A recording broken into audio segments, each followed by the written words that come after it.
नमस्कार बच्चों, मैं रेशमा यादव ब्रिजलाल जिंदल डीवी स्कूल जाखल से।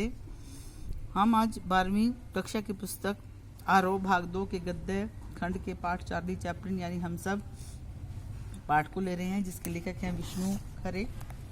आधुनिक हिंदी साहित्य की समकालीन कविता और आलोचना में विष्णु खरे एक विशिष्ट लेखक हैं। इनका जन्म सन 1940 ईस्वी में मध्य प्रदेश के छिंदवाड़ा नामक स्थान पर हुआ था।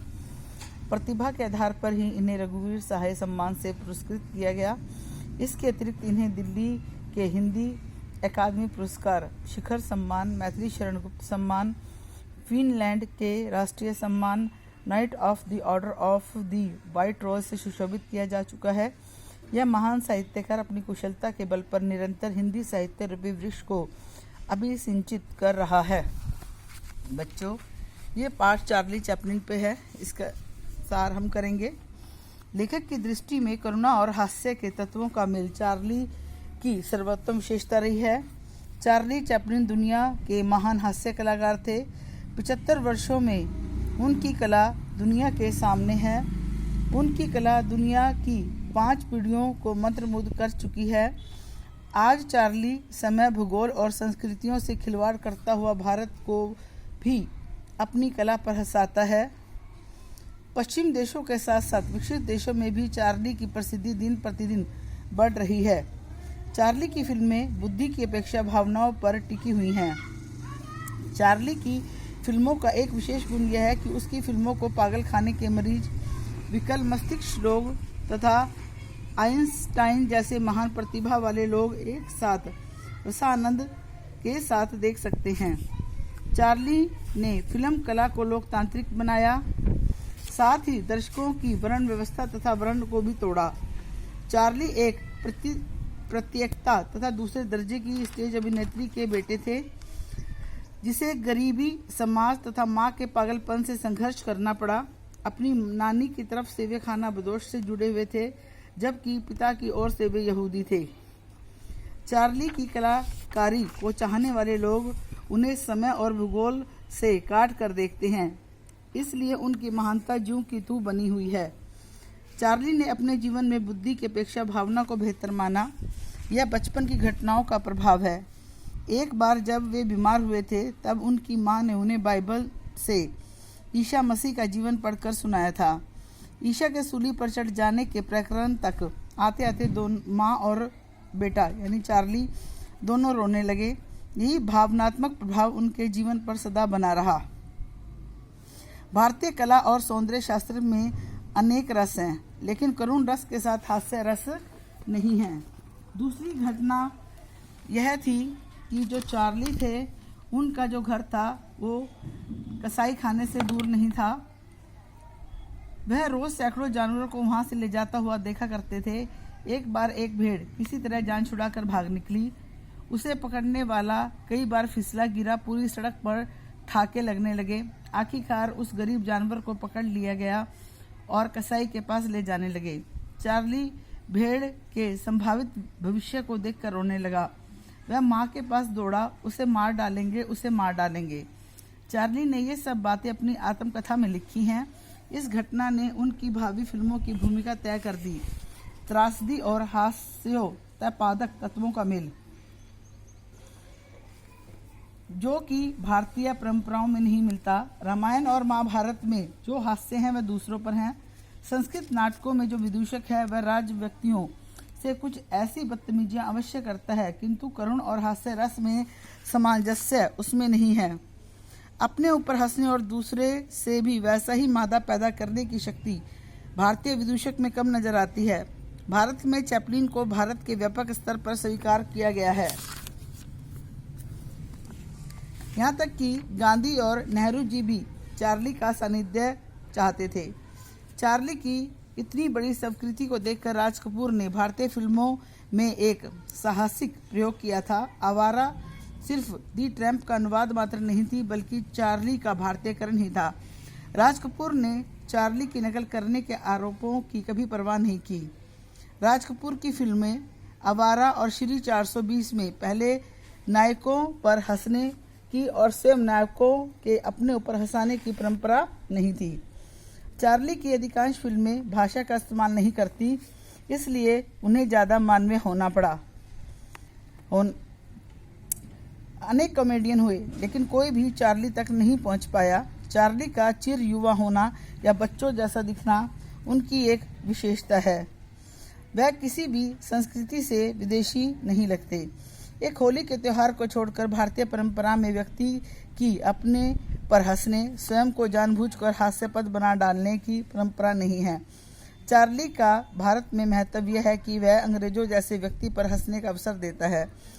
चार्ली स्वयं पर सबसे ज़्यादा तब हंसता है जब वह स्वयं को गौरवंत, आत्मविश्वास से भरपूर, सफलता, सभ्यता, संस्कृति और समृद्धि की प्रतिमूर्ति मानता है। अपने जीवन के अधिकांश हिस्सों में हम चार्ली के टीली ही हो जाते हैं, जिसके रोमांस हमेशा पंचर रहते हैं। मूल हम सब हैं, क्योंकि हम सुपरमैन नहीं हो सकते। बच्चों, ये था पाठ का सार, और हम अब करेंगे अभ्यास से संबंधित इसके प्रश्न। पहला है, लेखक ने ऐसा क्यों कहा कि अभी चार्ली पर करीब 50 वर्षों तक काफ़ी कुछ कहा जाएगा। लेखक ने ऐसा इसलिए कहा क्योंकि आम लोग चार्ली चैपलिन की जन्म शताब्दी मनाते हैं। वह अपनी कला 75 वर्षों से 5 पीढ़ियों को मुक्त कर चुके हैं और आगे करते भी रहेंगे। आज के बच्चे उनकी कला को अपने मरने तक अवश्य याद रखेंगे। अतः जो पीढ़ी आज बच्चे हैं वे बुढ़ापे तक उनकी कला और महानता की अवश्य चर्चा करेंगे। चैपलिन ने न सिर्फ फिल्म कला को लोकतांत्रिक बनाया, बल्कि दर्शकों की वर्ग और वर्ण व्यवस्था को तोड़ा। इस पंक्ति को लोकतांत्रिक बनाने का और वर्ण व्यवस्था तोड़ने का क्या अभिप्राय है? क्या आप इससे सहमत हैं? इस पंक्ति में लोकतांत्रिक बनाने और व्यवस्था तोड़ने का अभिप्राय है कि चार्ली चैपलिन की अभिनय कला और महानता संपूर्ण समाज में प्रसिद्ध है। उन्होंने उच्च वर्ग से लेकर निम्न वर्ग तक के प्रत्येक व्यक्ति के मन पर गहरा प्रभाव डाला। उनकी फिल्मों को पागल खाने के मरीजों, व्याकुल मस्तिष्क वाले लोगों से लेकर आइंस्टाइन जैसे महान प्रतिभाशाली व्यक्ति तक किसी एक स्तर पर और सूक्ष्मतम रसास्वादन के साथ देख सकते हैं। लेखक ने चार्ली का भारतीयकरण किसे कहा और क्यों? गांधी और नेहरू ने भी उनका सानिध्य क्यों चाहा? लेखक ने चार्ली का भारतीयकरण जो है वो राज कपूर को कहा था, क्योंकि राज कपूर की जो फिल्म थी आवारा में चार्ली जो जैसा था, मतलब कि फिल्मों की तरह उन्होंने अभिनय किया था। भारतीय फिल्मी साहित्य में नायकों का तब तक स्वयं पर अपने ऊपर हंसाने की जो परंपरा थी वो नहीं थी। चार्ली दुनिया के महान हास्य कलाकार थे। उन्होंने अपनी कला को लोकतांत्रिक बनाया और दर्शकों के वर्ग और व्यवस्था को तोड़ा। उन्होंने अपने आप को किसी एक विशेष संस्कृति का नाम मानकर पूरी दुनिया का कलाकार समझा। अगला, लेखक ने कलाकृति और रस के संदर्भ में किसे श्रेष्ठकर माना है और क्यों? क्या आप कुछ ऐसे उदाहरण दे सकते हैं जहां कई रस साथ साथ आए हों? लेखक ने कलाकृति में कुछ रस का साथ साथ पाया जाना श्रेष्ठकर माना है, क्योंकि भारतीय कला और सौंदर्य शास्त्र में अनेक रस आते हैं। जीवन में हर्ष विषाद आते रहते हैं। लेखक कभी किसी कलाकृति में एक साथ अनेक रसों का प्रयोग करता है। जैसे एक बार जब वे बीमार थे, तब उनकी माँ ने उन्हें ईसा मसीह का जीवन बाइबल में पढ़कर सुनाया। ईसा का सूली पर चढ़ जाने के पराक्रम तक आते आते माँ बेटे दोनों रोने लगे। चार्ली की जहदोदत ने चार्ली के व्यक्तित्व को कैसे संपन्न बनाया? जो चार्ली की माँ थी वो प्रत्येकता और दूसरे दर्जे की अभिनेत्री थी। बाद में उनकी माँ पागल भी हो गई थी, इसलिए चार्ली को जिंदगी भर संघर्ष करना पड़ा, लेकिन उन्होंने हार नहीं मानी। उनकी स्थिति को देखकर साम्राज्य, औद्योगिक क्रांति, पूंजीवाद तथा सामंतवादी से मगरूर समाज ने उनको निरंतर दुत्कारा, लेकिन वह इन सब परिस्थितियों से संघर्ष करते रहे। इस प्रकार बचपन से ही जहदोहद करते हुए चार्ली ने अपना धैर्य और साहस नहीं छोड़ा, बल्कि प्रतिकूल परिस्थितियों में उसे अनेक जीवन मूल्य प्रदान किए, ऐसे जीवन मूल्य जो उसे एक करोड़पति होकर भी न मिल सकते। इस प्रकार जीवन की जहदोहद ने चार्ली के व्यक्तित्व को संपन्न बनाया। अगला, चार्ली चैपलिन की फिल्मों में निहित त्रासदी, करुणा और हास्य का सामंजस्य भारतीय कला और सौंदर्य शास्त्र की परिधि में क्यों नहीं आता? चार्ली की फिल्मों में त्रासदी, करुणा और हास्य रस का अंगूठा सामंजस्य है।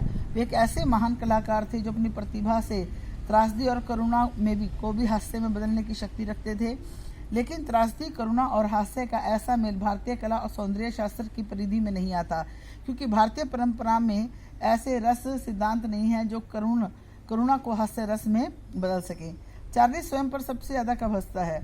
चार्ली स्वयं पर सबसे ज्यादा तब हंसता है जब उसे अपने आप पर गर्व होता है। वह आत्मविश्वास से लैब्रेज हो जाता है। वह सफलता, सभ्यता, संस्कृति और समृद्धि की प्रतिमूर्ति बन दूसरों से ज़्यादा शक्तिशाली और श्रेष्ठ समझने लगता है, तब उसके साथ ऐसा होता है। बच्चों, ये थे अभ्यास के प्रश्न। अब हम करते हैं पाठ के अतिरिक्त प्रश्न जो है आपने करने हैं। पहला, चार्ली चैपलिन के व्यक्तित्व की 3 विशेषताओं का उल्लेख कीजिए। दूसरा, भारतीय हास्य परंपरा और चार्ली की हास्य परंपरा में क्या अंतर है, स्पष्ट कीजिए।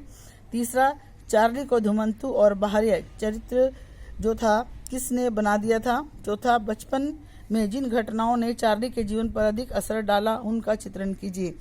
बेटे, आपने ये अभ्यास के प्रश्न और ये जो 4 दिए हैं, असाइनमेंट भी आप कह सकते हो, अतिरिक्त प्रश्न है, ये अपनी फेयर नोटबुक पे उतारने हैं। पाठ को अच्छी तरीके से समझना है, याद करना है। धन्यवाद।